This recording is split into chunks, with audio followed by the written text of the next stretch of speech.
আয়ো এই খারাপ খারাপ কইতাছি জায়গার মধ্যে, তা না হইলে গুলি করে একবারে মাথার খুলি উড়াই দিমু। এই তুই কোন থানার পুলিশ? আমি কোনো থানার পুলিশ না, আমি পুলিশের বাপ।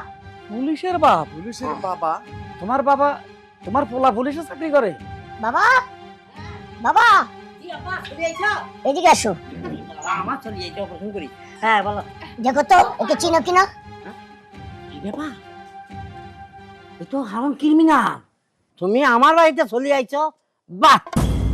তাহলে আমার পোলাকে চিনছো? হ্যাঁ, এটা আমার পোলা। তুমি যে কাজ করছো আমার লগে, সেটা ইতিহাসের পাতাতে এই ধরনের ঘটনা কারো জীবনে ঘটনা। তুমি আমার ব্যবসা প্রতিষ্ঠান সব আগুন দিয়ে ফুরি ফেলছো, আমার ফ্যাক্টরি সুদ্ধা আগুন দিয়ে ফুরি ফেলছো। আমার মা যেখানে অসুস্থ, এত অসুস্থ তারা হসপিটাল লই যাবো, তার আমি ডাক্তার ডাকিতে মানি না, সেই টাকা তুমি চান্দা হিসেবে আমার তো লই রইছো। আপনার কারণে আমার বা আজকে মারা গেছে। আপনি কি নিজেকে কি মনে করেন সাধু সন্ন্যাসী? আজকে আমার বলা আমাকে ধরে আনছে, বাবা অত ইনকাউন্টার করে দে, ইনকাউন্টার করে দে। এই বেয়াদব, কি কিভাবে ভদ্রলোকের সাথে কথা বলতে জানিস না? হ্যাঁ, এ ভদ্রলোক? অবশ্যই।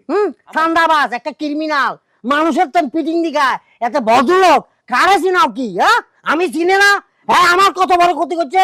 আমার হাতে বান্ডিলকে বান্ডিল টিয়া আসলো আর পোলা ফান্ডি হাতে আঁকি আমার তো টিয়া লই গেছে। স্যার আসলে হয়েছে কি, আমি কোনো পুলিশ না, হ্যাঁ? তবে এই লোক আমার বাবার অনেক ঠকাইছি, অনেক টাকা পয়সা আত্মসাৎ করছি। তখন আমার বাবা আমারে কইছিল যে আমি বড় হয়ে পুলিশ হমু, তারপরে তার প্রতিশোধ নিব।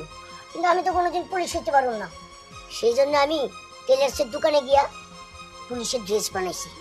পুলিশের ড্রেস বানায়া তার আমি একটা উচিত শিক্ষা দিছি। টুপিটা খুলি কথা কও, স্যার, তুই যেহেতু পুলিশ না। স্যার চলেন একটু জায়গা কিনে গাবলা আছে। টাকাগুলা ফেরত দিবি না? টাকা টাকা আনছো বাবা? দেখি, এই যে দেখো টাকা দেখছো? আরে দেখো হকের টাকা হওয়া লই যাইছে। আর এই কারণে আমার ফলাফল আমি গর্ববোধ করি, আমি একটা জেনুইন ফলার বাপ। স্যার কি করবেন?